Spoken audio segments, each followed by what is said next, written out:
Oi, meninas, boa noite. Boa noite, Cláudia, tudo bem?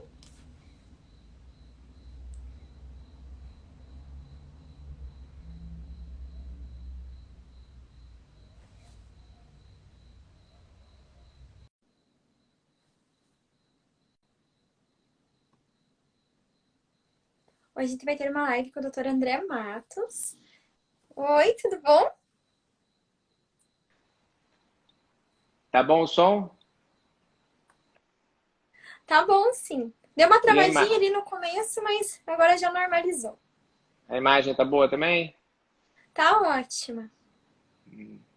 E o meu som Então, e minha imagem tá bom também?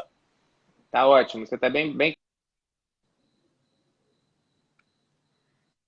Tá dando umas travadinhas, não sei se é só pra mim, mas na sua imagem tá dando umas travadinhas.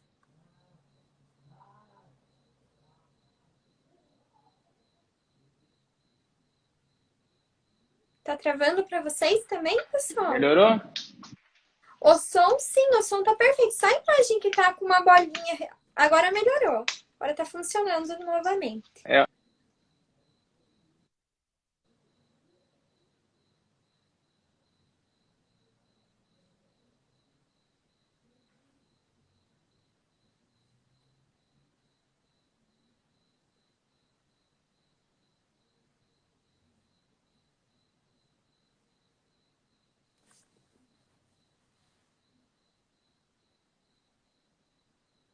Peraí. Acho que eu vou reiniciar aqui, tá bom? Ah, não, o doutor saiu, ele vai entrar de novo, meninas.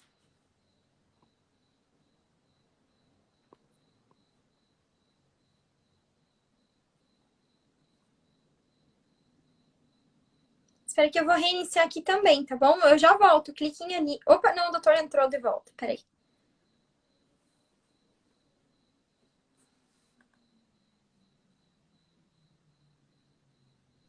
melhorou? Opa. Agora sim. É porque eu mudei de área aqui na clínica, que aqui a internet é melhor um pouco. Uhum. Acontece. A luz É, tá boa? agora sim, tá ótima. Então. Então, boa noite, obrigado pelo convite, né? O som tá bom, tá tudo direitinho? Tudo direitinho. Então a gente pode conversar, né, sobre o assunto que você quiser. Estou à sua Uhum. disposição. Então, obrigado, doutor, por ter aceito, né, o convite para participar da live. Eu queria que o doutor se apresentasse para as meninas que ainda não o conhecem, né? De onde o doutor é, sobre sua formação, onde o doutor atende. Então, boa noite a todos, né? Meu nome é André Matos, eu sou do Rio de Janeiro, eu atendo no Rio de Janeiro e Niterói. Na verdade, eu nasci em Niterói e atendo também em Dubai, né? Mas, basicamente, a minha clínica é em Niterói. Nos últimos 4 anos que eu tenho viajado a Dubai, mas a minha formação foi toda aqui no Rio de Janeiro. Eu fiz residência com o professor Pitangui, já há alguns anos, né? E tenho acompanhado a sua página, queria te parabenizar pela página e as informações são muito verdadeiras, né? Então, eu acho que isso contribui para a gente esclarecer as dúvidas dos pacientes. Obrigada, doutor. O que que levou o doutor a operar lá em Dubai? Mari, como eu mudei de sala aqui, né? Deixa eu só ligar o ar-condicionado, que é um pouquinho Tudo quente, já bem. volto um segundinho. Meninas, vocês podem estar enviando as dúvidas de vocês pela caixinha de perguntas, onde tem interrogação, e também pelos comentários, tá bom? Para quem tiver alguma dúvida.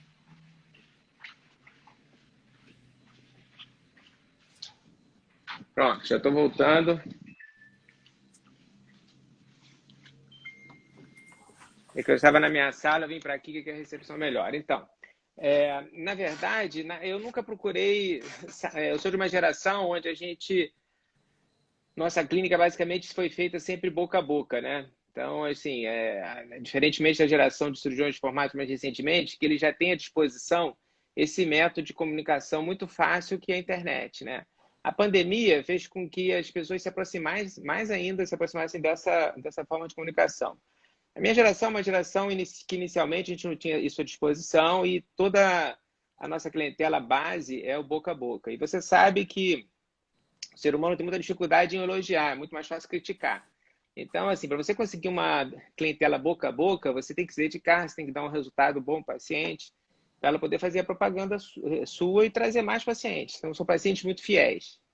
A minha cidade, em Niterói, são 500 mil habitantes, não é uma cidade muito grande. Então, é uma cidade de médio porte, mas com muito, assim, um aspecto muito interior ainda. Então, todo mundo se conhece, todo mundo conversa, todo mundo passa informações. E hoje em dia, a gente está em uma distância grande e rapidamente a gente se conecta. Isso antigamente não era possível. Então, como eu disse, fiz faculdade aqui na Universidade Federal do Rio, sempre quis fazer residência com o professor Pitangui. Fiz a residência com ele e depois abri minha clínica aqui em Niterói, no Rio, e, enfim. Eu estava muito bem aqui na minha clínica, até que apareceu um médico chamado Kashif Ansari, que é um dono de alguns hospitais de emergência no Texas, em Houston. E ele tinha o desejo de fazer um hospital só de brasileiros. Você sabe que a gente tem fama internacional de qualidade de cirurgia plástica. Nós temos realmente uma cirurgia plástica reconhecida internacionalmente, e isso começou com o professor Pitangui. Então, o Kashif Ansari resolveu fazer um hospital com 20 médicos que se revezariam em Dubai. Então, ele veio na minha clínica, trazido por um amigo, e visitou esses outros 20 médicos aqui no Brasil, resolveu escolher 20 médicos para fazer parte desse hospital. E eu fui o primeiro que ele legalizou o diploma lá, porque existe um processo de legalização do diploma, e depois você vai lá em Dubai e faz uma prova. Hoje mudou um pouquinho, né? Você faz a prova diretamente nos lugares onde você aplica, mas antigamente a gente tinha que ir a Dubai. Eu fui em Dubai 18 de junho de 2015 fazer essa prova e fui aprovado. Depois de mim, mais 2 médicos aqui do Rio também foram, e ele acabou que desistiu do projeto. Só que depois que você tem o diploma legalizado lá, você fica inscrito, tipo no CRM de lá, que é Dubai Health Authority, que é o DHA, e aí uma dona de um hospital viu meu nome lá e perguntou se eu queria ir. E aí, então, desde 2016 que eu comecei a ir, eu fiz a prova em 2015, eu fui a cada 2 meses até novembro de 2019, quando começou a pandemia, e deu uma parada. No passado só pude ir uma vez e estou pretendendo retomar as viagens esse ano. É uma experiência boa, porque você sabe que medicina todo dia evolui um pouco, né? Então a gente. E lá em Dubai, as características dos pacientes são diferentes, as necessidades são diferentes, as expectativas de resultados são diferentes, então isso agrega valor e aumenta a nossa capacidade do Rio também. Tá travando ainda, Mari? Não, não, tá perfeito agora. Tá. Então, esse foi, na verdade, eu nunca procurei ir, mas assim, é uma experiência incrível, porque as mulheres são diferentes. Assim, eu aqui estou conversando com você, lá eu não posso nem olhar no olho da paciente, né? Eu não posso dar a mão para uma paciente, ela que tem que dar a mão para mim. Se ela der a mão, eu posso dar, caso contrário, eu não posso cumprimentar. Então, você tem que se adaptar a esses costumes locais. E as expectativas das cirurgias também são diferentes, né? Você sabe que lá eles idolatram a Kim Kardashian, né? Aquela corpo em silhueta, com glúteo grande, cintura fininha. Então, assim, são diferentes, né? Já tive pacientes lá que me pediram para injetar gordura no culote, querem ter culote, né? Completamente diferente da solicitação que a gente tem aqui no Brasil, né? Que é diferente. Então, tipo, uma experiência de vida é muito interessante. Uhum. Aqui tem uma pergunta que é relacionada a quais são as cirurgias mais procuradas pelas mulheres de Dubai. É, é, Antes de falar sobre isso, vou falar um pouquinho sobre uma coisinha que a gente estava conversando antes, eu e você, sobre a sua página, né? E também sobre. Você sabe que, assim, em Dubai, as regras de ética médica e publicidade médica são diferentes daqui, né? Uhum. Aqui você sabe que a gente tem que seguir um rígido código de ética médica, a gente não pode postar pré e pós-operatório, né? Na verdade, isso, em Dubai também existem algumas restrições em relação a isso, mas eu acho que a sua página, ela traz muita informação real para o paciente. Porque quando você pega uma página de pré e pós, qualquer cirurgião, você dificilmente vai achar um cirurgião de fora os problemas que toda cirurgia tem, né? Toda cirurgia Uhum. plástica tem pequenos problemas que a gente tem que resolver no dia a dia, né? E assim, você mostra isso na sua página, esses pequenos problemas, que eu acho que assim, se todos os cirurgiões mostrassem o antes e depois, é, e também mostrasse as complicações, eu acho que talvez isso facilitaria a liberação dessas postagens aqui no Brasil. Lá em Dubai, as cirurgias são bem semelhantes às solicitadas aqui no Brasil. As expectativas são muito semelhantes. É óbvio que a diferença é que, por exemplo, eu tive uma paciente que ela ia casar e o que incomodava ela era uma pelezinha aqui atrás do sutiã e ela aceitava um pouquinho de excesso de peso. Então, eu tirei aquilo que incomodava ela. Mas, basicamente, as queixas são muito parecidas com as mulheres brasileiras, né? Mama, face, lipoaspiração, o Brazilian Butt Lift, que eles chamam de o aumento do gordura no glúteo, uma coisa que é muito popular lá, muito solicitada. A diferença da mulher árabe para a mulher brasileira é a qualidade da pele. A mulher brasileira tem uma pele muito de uma qualidade melhor. A árabe, talvez também por se proteger muito atrás das abaias, que aqueles costumes, tem uma pele com pouca expressão solar, é uma pele um pouco pálida e muito flácida, que é uma pele difícil de trabalhar. É mais difícil que a pele da brasileira, que é uma pele. Quanto menos flacidez a gente tem na pele, melhor o resultado das cirurgias, né? Então, existem essas diferenças regionais também de corpo. E assim, Dubai também, Dubai ele é um dos Emirados, né? Nós somos 7 Emirados que formam os Emirados Árabes Unidos. A população do país, dos Emirados Árabes, que Dubai na verdade, a capital é Abu Dhabi, né? Dubai é a segunda cidade mais importante. São 10 milhões de habitantes, mais ou menos. Sendo que desses 10 milhões, 9 milhões são pessoas de fora do país. Só existe 1 milhão de Emirates, que são os locais. Então, lá a gente opera pacientes do Iraque, da Jordânia, de todos os países ao redor dos Emirados Árabes, não só Emirados. Tem muito brasileiro lá, a gente tem um grupo de médicos brasileiros que a gente sempre se encontra quando eu vou lá, mas as brasileiras dificilmente operam lá, vêm operar aqui. Porque, por incrível que pareça, nós temos qualidade de hospital melhor do que a gente acha em Dubai. Além disso, o custo aqui é menor do que em Dubai, né? Então, elas preferem vir para cá, vão passar férias mesmo com a família, acabam que operam aqui no Brasil. A gente opera muito mais gente de fora do Brasil lá, da região da Ásia mesmo, né? Irã, de todos esses países, né? E algumas Emirados também, que são os locais. Uhum. A próxima pergunta que eu ia fazer era relacionada aos hospitais de lá, né? Se os hospitais são melhores, porque Dubai a gente pensa primeiro mundo, né? Excelência em qualidade. Mas o doutor falou que nossos hospitais chegam a ser melhores.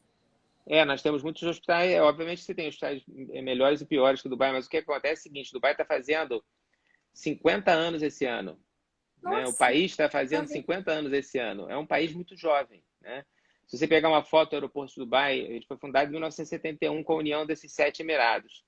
Não existia nada lá, absolutamente nada, só deserto, há 50 anos atrás, né? Então, eles cresceram muito e estão crescendo de uma maneira assim, muito avassaladora, mas os hospitais também estão adquirindo a qualidade ao longo do tempo, né? Eles estão crescendo muito rapidamente, mas a maioria dos médicos é importado, eles não têm ainda, a faculdade de medicina lá tem pouquíssimo tempo, estão formando poucos médicos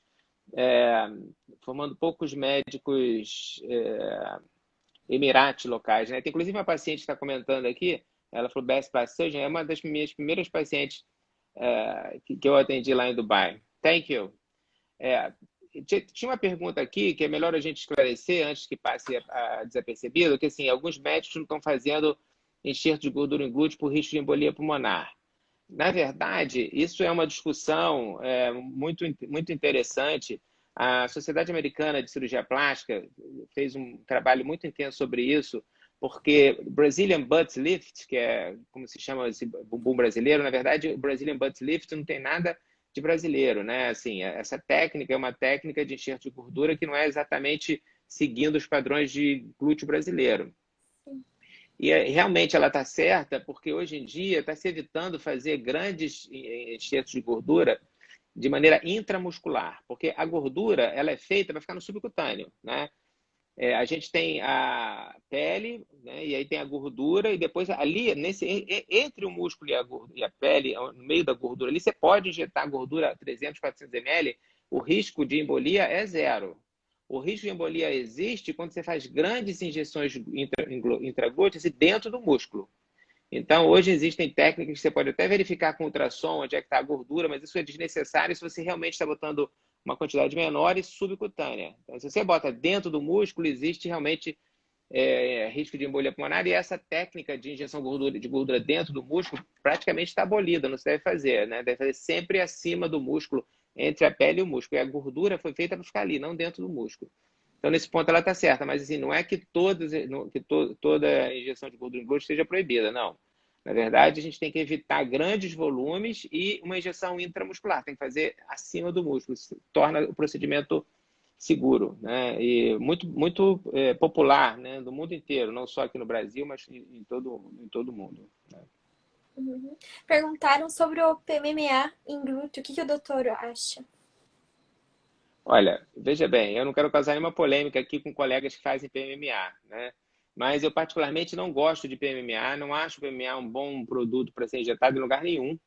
O PMA, o polimetilmetacrilato, coincidentemente hoje, eu fiz uma consulta de tarde com um americano que eu operei há mais ou menos uns 10 anos atrás. Ele iria voltar ano passado, vai voltar agora esse ano, porque ele não pôde vir ano passado por causa da pandemia. Ele é um paciente que é HIV positivo há 30 anos, né? Você sabe que a AIDS, ela hoje praticamente totalmente controlada, né? Então, o PMMA, eu estou falando isso, porque o PMMA foi desenvolvido para ser usado nesses pacientes aidéticos, que eles tinham muita perda de gordura, que hoje a gente não vê mais, mas quando a AIDS começou e não tinha tratamento, o rosto do aidético ficava muito chupado, ficava com perda de gordura. Então, foi desenvolvido o polimetilmetacrilato, a principal indicação era para repor gordura nesses pacientes com AIDS, porque eles não reagiam ao PMMA, porque a imunidade deles estava abolida. O PMMA é um preenchedor permanente, diferentemente de ácido hialurônico, que você pode dissolver com uma substância chamada hialuronidase e pode acabar com o problema. Quando você bota o PMMA em qualquer lugar do corpo, ele não pode nunca mais ser tirado, né? Então, eu particularmente não gosto de nada injetável que seja permanente, porque eu acho que assim, eu tenho total controle sobre o que eu estou fazendo na cirurgia. Uma vez injetado alguma coisa, se a coisa é permanente, eu não tenho como controle, eu não tenho mais controle daquilo, se ficou bom, se não ficou, como é que você vai resolver, como é que você vai tirar? Eu acho que tudo na vida tem que ter um plano B, né? Você tem que ter uma solução para o problema. Então, eu não acho conveniente injetar PMA, com exceção desses pacientes aidéticos, que realmente eles não têm nenhuma reação ao PMA. Tem um dermatologista aqui no Rio, que ele foi um dos pioneiros em uso de PMA em paciente aidético, o Márcio Serra, e o PMA, nesses pacientes aidéticos, ele funciona muito bem. Aí, quando pegaram o PMA, que é muito mais barato que o ácido hialurônico, e começaram a usar em pacientes que não eram aidéticos, você cria reações a corpo estranho muito grande, porque aquilo ali é um corpo estranho e não tem como tirar. Em Dubai, a gente tem ácido hialurônico próprio para glúteo, né? Você injeta e pode aumentar com o ácido hialurônico glúteo, fica ótimo. E os efeitos colaterais não existem, porque qualquer problema você dissolve o ácido hialurônico. Então, eu acho que assim, tudo na vida tem que ser alguma coisa que seja reversível, até porque você pode se arrepender de colocar. Se você botar uma prótese de mama, por exemplo, e quiser tirar, você pode. Agora, se você injeta um negócio que nunca mais pode tirar, qual a consequência disso? Por isso que você vê um monte de casos de pacientes que fizeram necrose por uso de PMMA, querem tirar a infecção, porque aquilo ali realmente é perigoso. Como eu disse, eu não quero criar polêmica para quem usa, mas eu particularmente não indico, não acho adequado, porque é uma substância permanente e eu não tenho controle sobre o que a gente injeta, não tem como tirar, né? Então, eu não gosto muito dessa opção para aumento de glúteo. Eu acho que para aumento de glúteo tem que ser gordura ou implante de silicone também, né? Não vejo outras opções. Ou lá, como eu disse, ácido hialurônico existe lá em Dubai, aqui no Brasil ainda não tem, mas vai chegar e eu acho também uma boa opção para aumentar o glúteo. Nossa, bem interessante que chegue logo, então, né? Porque assim as meninas vão parar de talvez fazer o PMMA, que faz tanto mal. Como eu disse, existe quem faz, que gosta do produto. Eu, particularmente, não deixaria fazer em mim. Eu acho assim, toda vez que eu tenho uma paciente aqui no consultório, eu vou alinhar com a paciente as expectativas, vou conversar com ela. Eu sempre falo para a paciente que toda cirurgia começa na consulta. Eu tenho que entender o que ela quer e ela tem que entender o que eu posso oferecer e a gente tem que alinhar essas expectativas, porque alinhando as expectativas, a gente dificilmente vai ter uma frustração. Se o médico promete uma coisa que não consegue atingir, ou a paciente quer uma coisa que o médico sabe que não vai atingir, por melhor que seja a cirurgia, vai gerar alguma frustração porque o resultado não vai ser atingido, né? Então, eu acho que a gente tem que conversar com o paciente. Aqui tem uma paciente, por exemplo, que falou que colocou 600 ml cada lado de PMMA no glúteo. Ela gostou. Então, como eu falei, eu não quero criar polêmica com quem faz, mas é uma coisa que eu particularmente acho que pode causar problema no futuro. Então, assim, você conversando com o paciente, explicando tudo que o paciente quer e a gente conseguindo alinhar essas expectativas, você tem que explicar as complicações. Não existe varinha de condão, né? Basta olhar o seu Instagram, você vai ver que alguns problemas acontecem. Então, a gente tem que explicar ao paciente tudo detalhadamente, o que pode acontecer, o que não pode acontecer, no final, tudo vai dar certo, a situação vai ser controlada, mas a gente precisa que o paciente entenda que cirurgia plástica precisa também da colaboração dele no pós-operatório, né?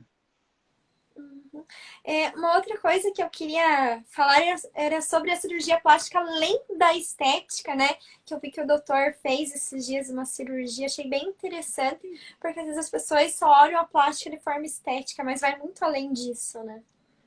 Na verdade, a cirurgia plástica é um universo, né? A gente faz cirurgias reconstrutoras, cirurgias plásticas estéticas, e como eu te falei, a minha geração de cirurgiões é uma geração que tinha muita propaganda boca a boca, e a gente tinha uma formação generalizada muito grande, e aí cada um se dedica a uma parte da parte reconstrutora, porque a parte estética já é muito grande. Então, a gente na parte reconstrutora, alguns fazem reconstrução de mama, outros se dedicam à reconstrução de orelha, reconstrução infantil, enfim.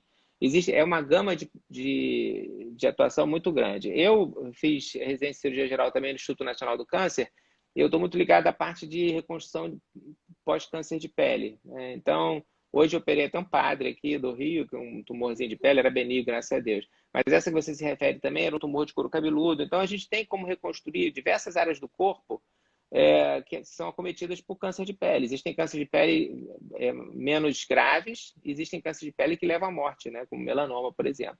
Então, é muito importante que o paciente, apesar da pandemia, mantenha os seus cuidados de ir ao médico. Se tiver alguma lesãozinha de pele, procurar o dermatologista. Dependendo do tipo de lesão, ele pode caminhar para a gente para tirar. Então, você sabe também que existem câncer de mama, precisa de reconstrução de mama. Então, a cirurgia plástica é um universo muito grande. A formação do cirurgião plástico é uma formação longa, a gente tem que fazer 6 anos de faculdade de medicina, depois 5 anos de residência no mínimo, e depois disso a gente passa a ter a habilitação para fazer cirurgia plástica. E a gente tem uma sociedade, que é a Sociedade Brasileira de Cirurgia Plástica, que rege a especialidade no Brasil. A gente também é filiado a sociedades internacionais, eu sou da Sociedade Emirática, lá de Dubai, Sociedade Americana. Então a gente vive em torno dessa escalada de conhecimento, né? A gente tem que sempre procurar ir nos congressos, aprender, porque tudo muda, né? As técnicas estão evoluindo dia a dia e as solicitações dos pacientes também. Então, a gente tem que estar sempre alinhado com o que é de mais moderno em cirurgia para oferecer para o paciente, né? A reconstrução faz parte, né? Isso é uma coisa muito gratificante para o médico poder fazer uma cirurgia reconstrutora, não só estética, porque você ali está salvando vidas, às vezes, dependendo do tipo de reconstrução que você vai fazer, né? Uhum. E eu vejo que hoje em dia, como o doutor falou, né? Vocês que se formaram há mais tempo, tem uma formação, parece que mais completa para esse lado não estético também. E os que estão se formando hoje parece que só estão indo para estética, né? E eu acho que isso é muito importante, né? Ver o além. O que acontece? A formação do cirurgião plástico, ela deveria ser a mesma, desde a minha época que eu acabei minha residência até hoje, né? Porque a gente tem que ter essa formação generalista. O que acontece é que, como eu te disse, né, quando eu acabei a minha formação, existiam muito menos cirurgiões plásticos que existem hoje, né? Então era mais fácil você fazer uma clientela, uma base de clientes boca a boca, porque você tinha menos pessoas no mercado. Hoje, você tem um aumento do número de cirurgiões plásticos no mercado, e não só cirurgiões plásticos, você tem outras especialidades adentrando também o mundo da estética. Então, isso faz com que o mercado de pacientes fique menor, e aí acaba que o cirurgião plástico ele procura fazer, o mais recente, se dedica só à estética por um objetivo puramente financeiro. Porque, obviamente, que você, financeiramente, qualquer coisa ligada à estética é melhor que a parte reconstrutora. Em geral, a parte reconstrutora é feita por convênio, é mal remunerada, então os cirurgiões não querem fazer. Mas é necessário fazer porque as pessoas precisam desse serviço, né? Sim. Quando a gente faz faculdade de medicina, a gente faz o juramento hipocrático, né, de servir ao paciente, e isso inclui também a gente fazer a parte reconstrutora, né? A gente tem essa missão. Pelo menos assim, eu enxergo o médico como um vetor de cura para o próximo, né? Mas isso aí também inclui a parte estética e a reconstrutora. Não que a parte estética não seja importante, às vezes a pessoa muda a vida depois de fazer uma cirurgia estética, né? Você sabe que, por exemplo, a mama, que é uma cirurgia que é uma das coisas que eu vejo mais postadas aqui na sua página. A mama é um dos órgãos mais importantes em relação à autoestima e à sexualidade da mulher. Então, a mulher procura muita cirurgia de mama. E, assim, não dá nem para a gente discutir assim, técnica em geral sobre mama, porque se a gente pegar 10 pacientes diferentes, a gente vai, mulheres que querem fazer cirurgia de mama, a gente vai ter 10 técnicas diferentes. A gente tem que adequar o que a paciente quer às técnicas disponíveis. Então, por exemplo, se você quer uma mama grande, né, a gente vai usar uma técnica para aumentar a mama. Se você quer uma mama pequena, a gente pode usar uma técnica para diminuir a mama. Isso vai variar entre os pacientes, né? Outra coisa também muito subjetiva, o que é pequeno e o que é grande, né? Então, assim, eu costumo mostrar as fotos de antes e depois aqui na minha clínica e pedir para a paciente me mostrar o que ela acha grande e o que ela acha pequeno. Porque, às vezes, o que ela acha grande eu acho pequeno e vice-versa. Então, eu tenho que entender o que é grande para ela e o que é pequeno. Então, tudo toda essa conversa com o paciente para entender a cabeça do paciente é muito importante. Você sabe que eu acho que na minha carreira, em tantos anos de cirurgia plástica, eu acho que a maioria das pacientes que ficaram zangadas comigo foi porque eu não operei as pacientes, né? Mas, às vezes, eu não opero mesmo, conscientemente, sei que a paciente vai ficar chateada, mas não opero para evitar um problema, porque às vezes a paciente, ela me pede uma coisa, ela tem um desejo impossível, né? Tecnicamente vai ser impossível. Ela vai bater em 10 cirurgiões, um vai fazer, mas assim, eu prefiro não fazer do que ter um resultado que eu não vá gostar depois. Ou a paciente não entende que aquilo ali não é possível, né? Cirurgião plástico não tem varinha de condão. Eu não posso fazer paciente, eu costumo falar para elas, olha, às vezes você quer uma mama grande em pé no lugar, nem tudo isso é possível. Existe uma somatória de fatores, de a gravidade, o volume da mama que a paciente tem, a mama, se você, por exemplo, que é técnica, eu já vi muitas perguntas aqui na sua página e também me perguntam muito isso, sutiã interno, que tecnicamente você segura a prótese mais em cima, tudo bem, a prótese vai ficar aqui, mas a mama vai descer, ela vai ter efeito da gravidade. Aí você vai ter aquele waterfall effect, efeito em cascata, a mama vai descer, a prótese vai ficar aqui. Isso tem que ser explicado ao paciente, ver se ela quer isso para ela, né? Então, assim, tudo em cirurgia plástica tem que ser muito discutido com o paciente, os prós e contras, porque são decisões para a vida inteira. É diferente de você ir numa loja, você vai comprar uma roupa, você pode, se não gostar, você vai e troca, né? Uma cirurgia plástica, depois de feita, não tem retorno, né? Você faz uma plástica de abdômen, aquela cicatriz é para sempre. Você bota uma prótese, pode até tirar a prótese, mas a cicatriz é para sempre. Então, são coisas que têm que ser muito discutidas com o paciente. É a vida do paciente, né? Você tem o paciente e atrás daquele paciente tem alguém que ama ele. Então, assim, é importante você ver o paciente como você estivesse vendo um parente seu. Porque você tem que entender que ali tem uma pessoa que tem sentimentos. Você não pode sair fazendo tudo. Às vezes a paciente não gosta de escutar que ela tem que perder peso, ela fica chateada, depois ela perde peso, fica satisfeita, volta, a cirurgia fica muito melhor.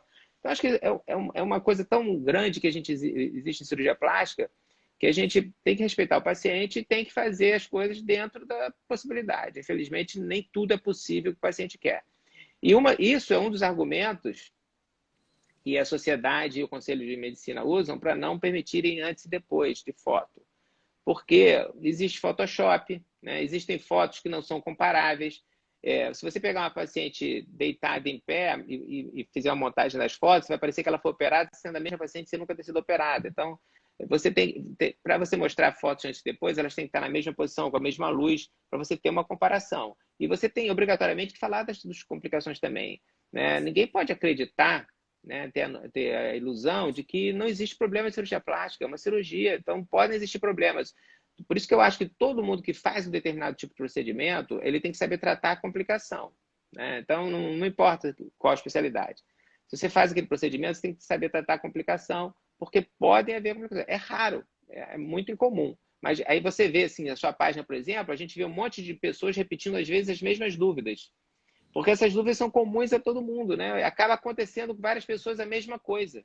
E aí você concentra tudo na sua página, você tem uma página super interessante sobre isso, e as pessoas têm que entender que essas coisas acontecem. Então, o cirurgião tem que mostrar isso também. Então, o Código de Ética Médica e a sociedade acham que se você olhar uma foto ali, você pode ficar induzida por aquele resultado sem que aquele resultado se enquadre no seu corpo. Então é melhor, por exemplo, eu mostro foto antes e depois aqui para todo mundo.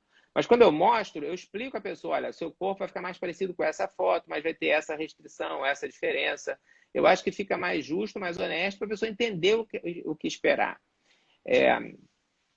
Por exemplo, quando a paciente me pergunta quanto tempo vai demorar a cirurgia, né, se a cirurgia vai levar 3 horas, eu falo que vai levar 5. Porque senão, se demorar 3 horas e 10, está todo mundo nervoso, né? Você fala que vai demorar 5, demora 3 horas e meia, fica todo mundo satisfeito. Então, essas coisas que a gente tem que ir conversando com o paciente para ele entender e ficar mais tranquilo, né? Uhum. Aqui tem uma pergunta bem interessante. O que o doutor. Já veio umas 3 vezes essa pergunta. É sobre a técnica 24 Recovery. Se ela é segura, o que o doutor acha? Olha só, veja bem, isso aí é outra polêmica, né? A gente tem alguns grupos de médicos, de Facebook, essas coisas são muito discutidas. A recuperação em 24 horas é uma técnica, na verdade, que eu não quero ser polêmico com os colegas que fazem, né? Mas eu não acho que a gente pode prometer uma 100% aos pacientes que vão ter uma recuperação em 24 horas, porque tem gente que tem mais dor, tem gente... Isso varia de paciente para paciente. É difícil prometer que uma pessoa vai ficar boa em 24 horas para todo mundo. Recentemente eu operei uma paciente muito querida, ela perdeu 100 quilos. Sabe o que é isso? 100 quilos ela perdeu. E eu fiz abdômen e coloquei a prótese duoplane nela. Com 8 dias de operada, né, eu não estou falando aqui para ninguém fazer isso, porque eu sou contra. Né? Ela fez contra a minha vontade.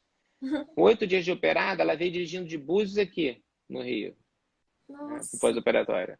Mama e abdômen. Com 20 dias, ela está fazendo yoga. Né? Então, assim, isso é uma coisa assim, super difícil de acontecer. Já aconteceu uma vez comigo que eu operei uma paciente no Dubai, uma médica, e ela chegou 3 dias de operada para tirar o dreno, eu vi uma chave na mão dela, perguntei, quem trouxe você? Ela falou, não, eu que vim dirigindo. Então, ela foi dirigindo o carro com 3 dias de operada para tirar o dreno de uma cirurgia plástica de abdômen. Então, assim, o ser humano é muito diferente, né? Então, não é que a técnica 24 de recovery não seja segura, a cirurgia é segura.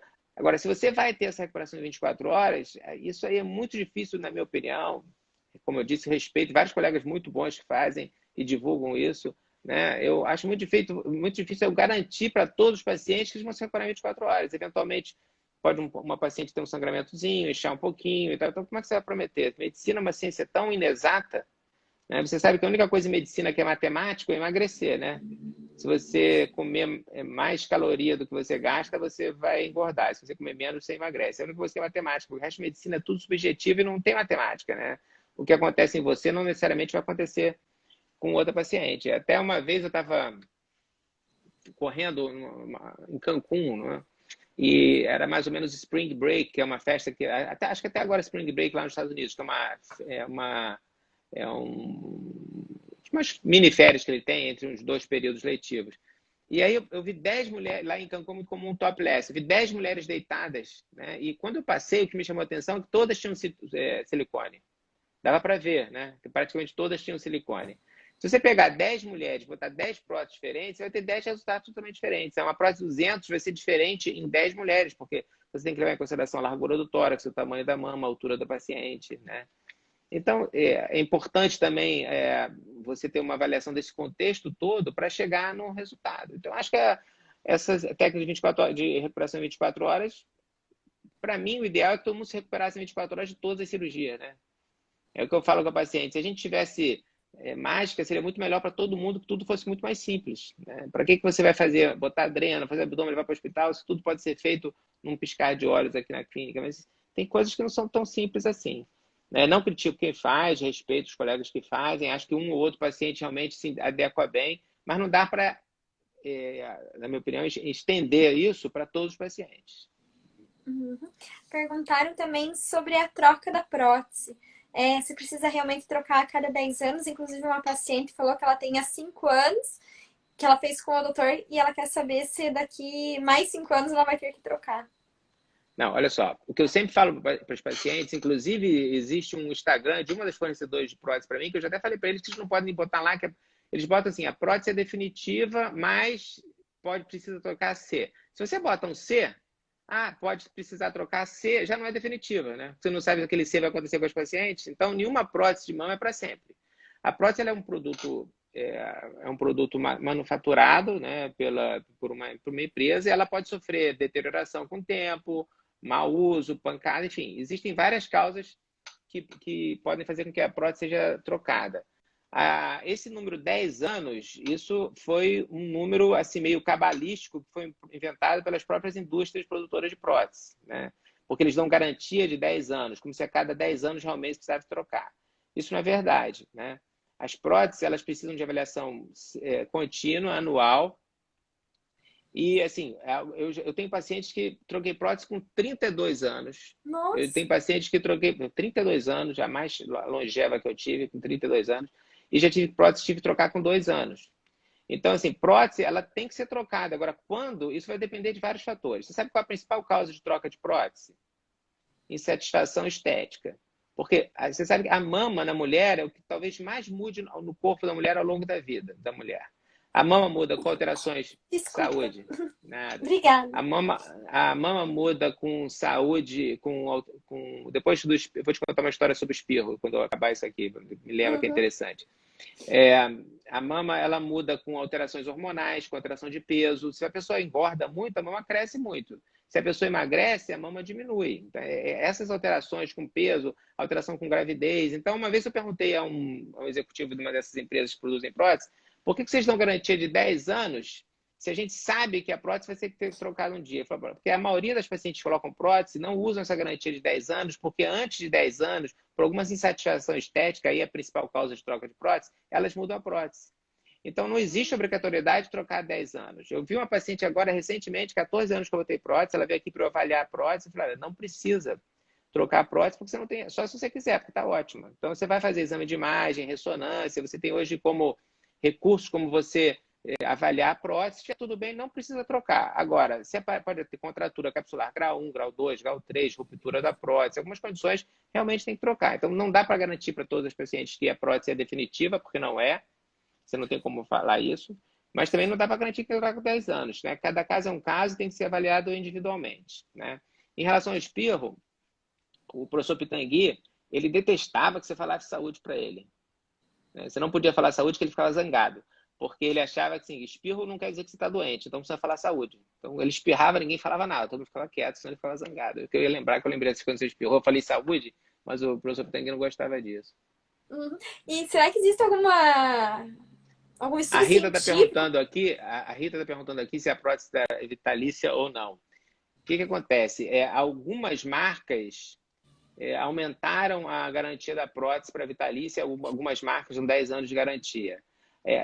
Na verdade, a garantia da prótese é contra a ruptura, se a prótese se romper, aí todas as empresas dão garantia vitalícia. Ou caso haja alterações de contratura grau 3 e 4, diagnosticadas clinicamente por ressonância, até 10 anos. Essa é a maior parte das próteses, é essa garantia. Não é a garantia vitalícia. Mas assim, quando se fala em garantia, o fabricante troca a prótese para o médico, mas a paciente vai ter que arcar com os custos da cirurgia e da substituição da prótese, né? Porque a prótese realmente é um produto. E assim, você hoje tem. A gente está escutando muito falar sobre explante, enfim, síndrome Ásia, a sociedade está fazendo uma campanha publicitária sobre síndrome Ásia agora. Síndrome Ásia, eu tenho um artigo publicado no PubMed sobre Ásia. A Ásia é uma doença autoimune, né? As pacientes têm, vou resumir rapidamente, porque na verdade é um universo muito grande, ia demorar muito tempo para explicar, mas você tem tido alguns casos de pacientes que têm sintomas de doença autoimune, sem um diagnóstico de doença autoimune nenhum, e ela tem implante de mamário. Então, existe a possibilidade, embora não haja nada cientificamente comprovado, que a prótese possa provocar esses sintomas autoimunes. Então, assim, o teste seria tirar a prótese, se os sintomas sumirem, estava ligado à prótese. Se os sintomas permanecerem, não vai estar ligado à prótese. Então, é muito subjetivo ainda. Então, assim, por isso que eu acho que prótese tem que pensar, porque existem também as coisas que não são boas em relação à prótese, né? Uhum. Perguntaram também sobre a lipo-HD. Eu vi até que um outro médico, o doutor Morales, falou que o doutor é fantástico em lipo-HD. Ele comentou bem no Ah, início da live. muito obrigado. Lipo HD é outra. A gente está vivendo uma época de polêmicas, né? E, assim, na verdade, as pessoas têm que abrir a mente e aceitar as novas ideias, né? A Lipo HD é uma técnica fantástica. Muitos cirurgiões, como eu falei aqui, que eu não aceito, na verdade, assim, eu respeito quem faz tudo, mas eu tenho a minha opinião pessoal sobre determinados assuntos. Mas para eu ter essa opinião pessoal, eu tenho que ser baseado, a minha opinião tem que ser baseado em fatos, né? em experiência, no mínimo, experiência minha com determinada coisa. Eu não posso falar que eu não gosto sem conhecer. Né? Assim, ninguém pode falar que não gosta sem conhecer. Você tem que saber o que você está falando para dizer se você gosta ou se você não gosta. Por que eu te falei do PMMA?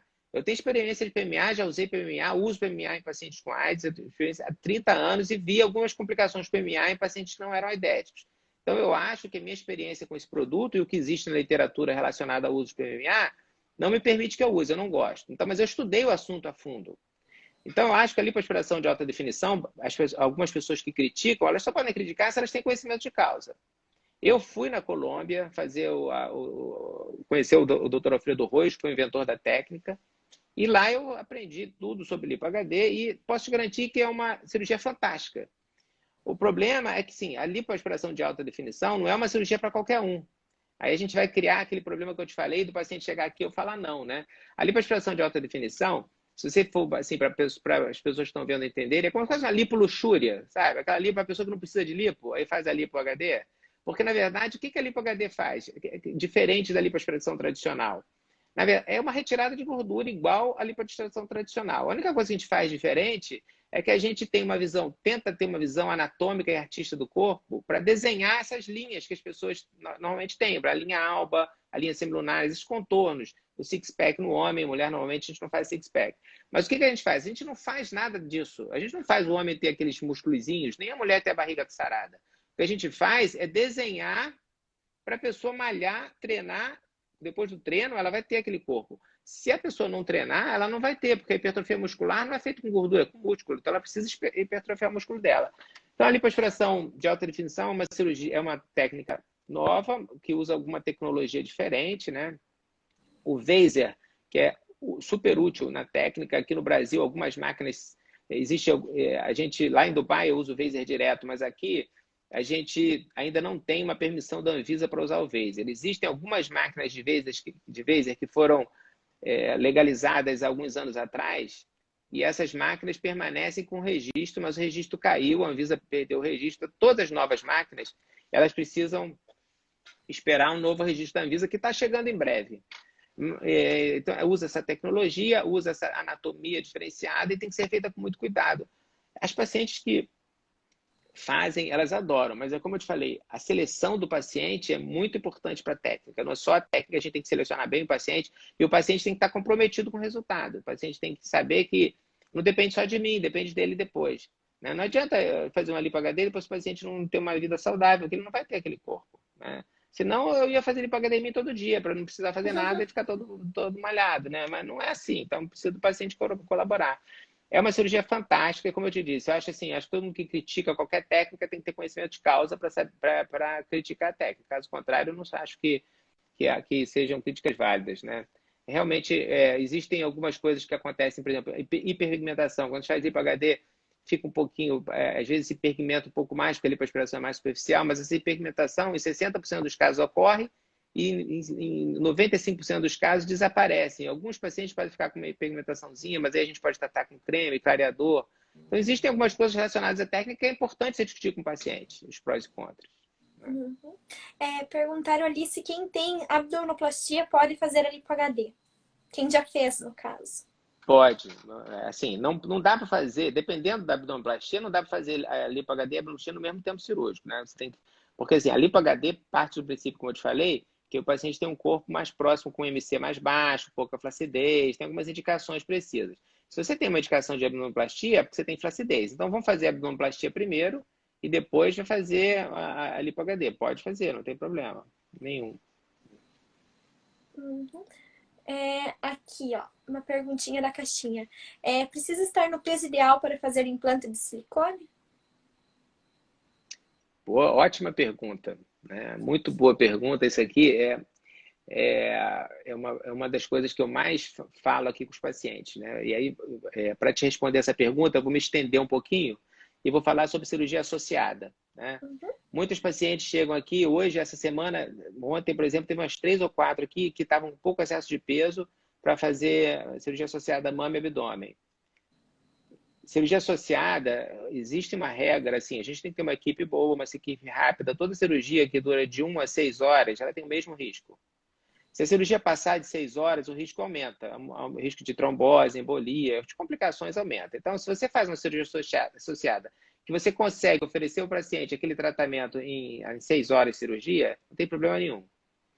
Mama e abdômen talvez seja a associação mais comum. Na verdade, lipoaspiração com qualquer outra cirurgia é a cirurgia mais comum, porque lipoaspiração é a cirurgia mais comum que a gente faz.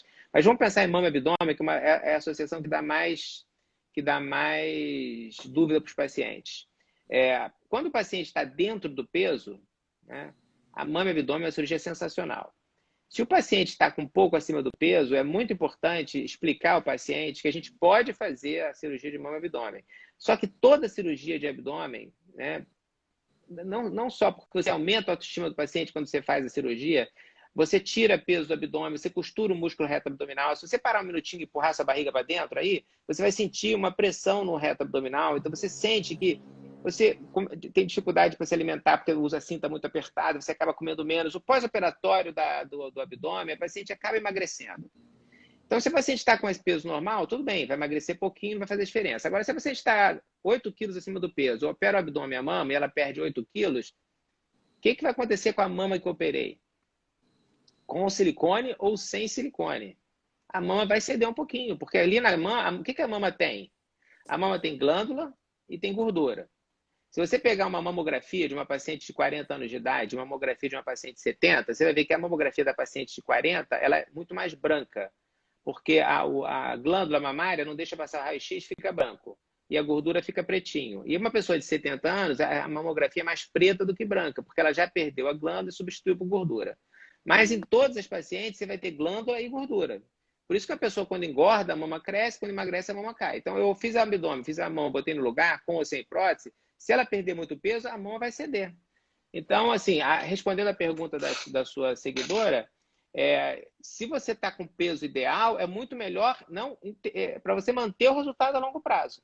Né? Você sabe que os resultados de mama vão mudando ao longo dos anos, e se você está com muito peso, perde peso, vai ter aquela sanfona, faz que a mama vai cair e vai mudar o resultado. Então, pode fazer com excesso de peso, né? Mas assim, o ideal é que esteja próximo do peso, porque aí você vai manter o resultado mais a longo prazo. Uhum. Aqui tem mais perguntinhas da caixinha. É possível corrigir simastia congênita? Simastia? Isso, congênita. Na verdade, simastia é quando a mão é muito colada no meio. Por isso que é simastia, mamas juntas, né?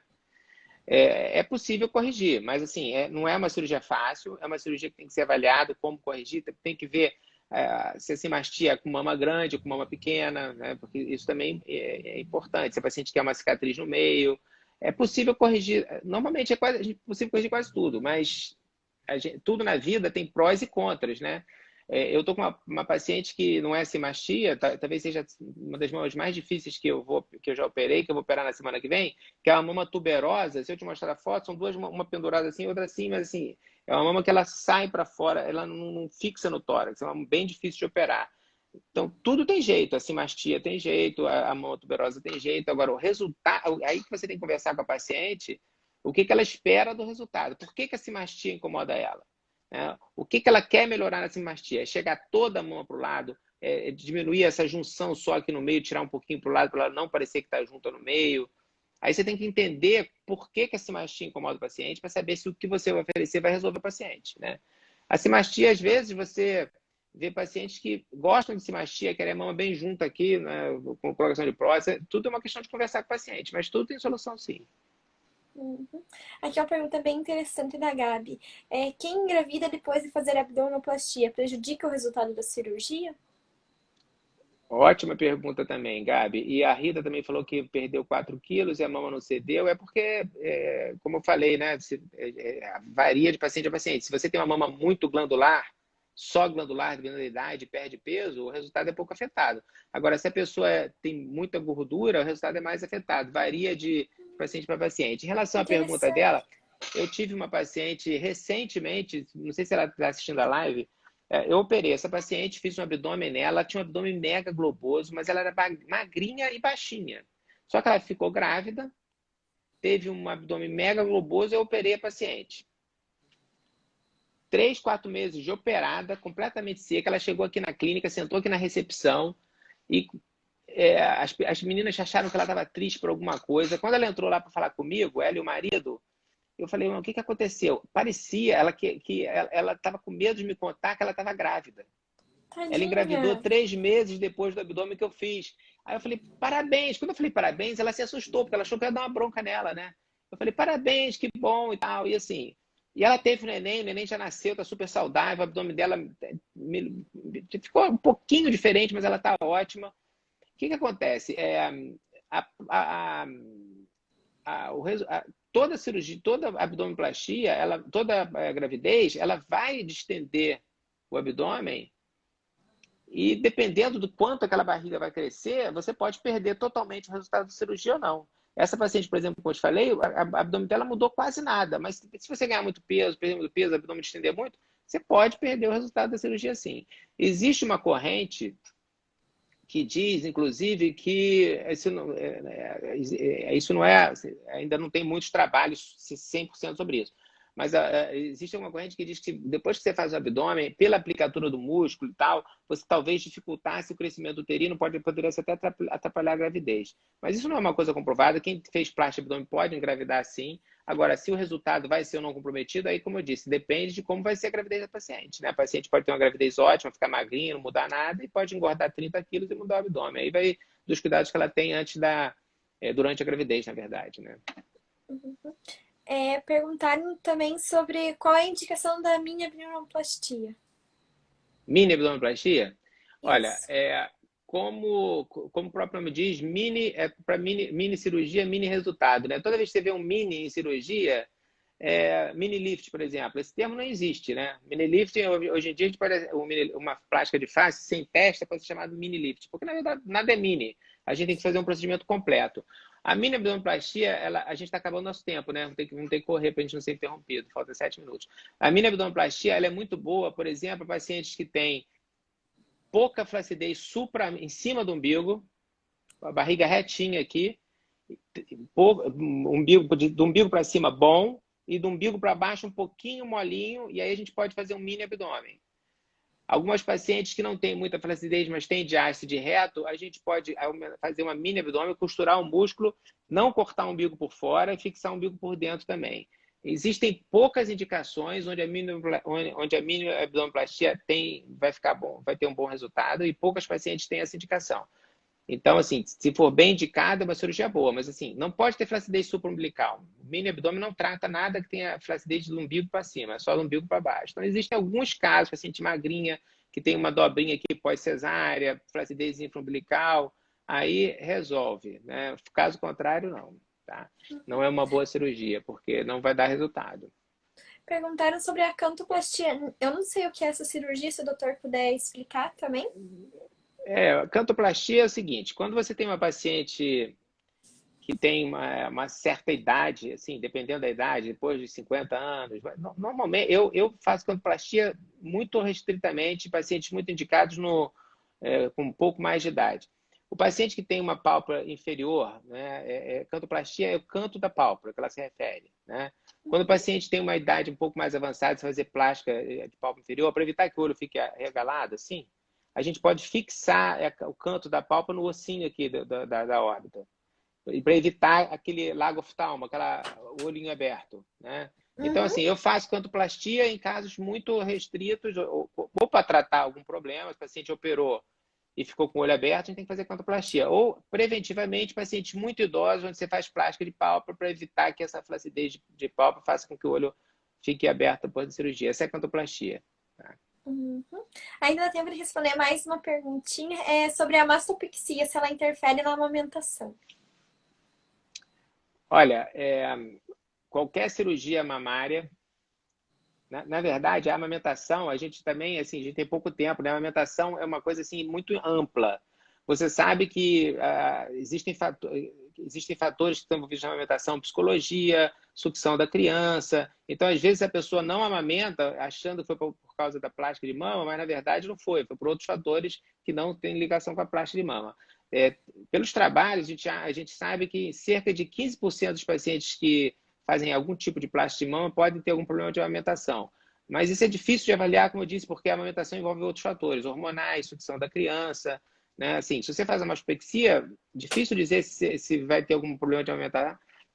Normalmente não tem, mas a alimentação é muito mais importante, a alimentação em relação ao hormônio e à vontade da criança de amamentar, do que propriamente a mamoplastia. Normalmente, se você não mexeu no bico por onde sai o leite, não vai ter problema, não.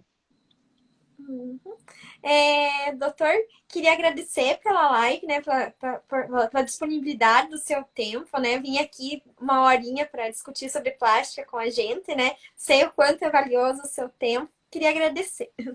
Olha, foi muito bom, agradeço você. E assim, acho que esse ano passado, né, desde a pandemia, eu fiz muitas lives. Talvez tenha sido a live que para mim passou mais rápido, né? Não senti o tempo passar. Foi muito bom, né? Tentar explicar para vocês aqui. Vocês sabem que, como eu disse, cirurgia plástica é um universo enorme. Inclusive, meu canal no YouTube, que eu acabei de inaugurar, se chama Universo da Que Cirurgia legal! Plástica, onde eu vou dar essas informações toda quinta-feira, né? Vai ter um vídeo, né? Tem 3 vídeos só, Universo da Cirurgia Plástica, canal. Então, assim, eu estou tentando me conectar o mais possível com os pacientes para tentar esclarecer. Muito obrigado, né? Um abraço a todos, boa noite. E espero um dia poder conhecer todas que estiveram aqui nessa live, né? Muito obrigado. Né? Obrigada. E parabéns aí pela sua página, continue, porque eu acho ela muito informativa e um serviço de muita relevância para os pacientes, né? Eu fico lendo lá as opiniões, é muito interessante, né? Todo mundo tem uma opinião diferente, né? Assim, a avaliação, o que é belo, o que não é belo, é muito subjetivo, né? Às vezes eu olho uma mama ali, o seu perfil, uma que eu acho linda, aí as pacientes não gostam, uma que eu acho feia, as pacientes amam. Então é difícil, né? É muito subjetiva a beleza, né? Uhum. Tá bom, mas foi tudo, parabéns, foi tudo ótimo. Espero que tenha tido chance de esclarecer algumas dúvidas para todos aí. Boa noite. Sim, foi ótimo. Boa noite. Obrigada a todos que participaram da live. Tchau. Obrigado, Quem sabe marcamos tchau. uma próxima a qualquer hora, né? Com certeza. Você vai salvar a live? Vou sim, vou deixar salvo aqui. Se quiser, eu posso passar para o doutor depois também. Te agradeço. Obrigado, tá? Um abraço. Obrigada, Boa tchau. noite. Boa noite.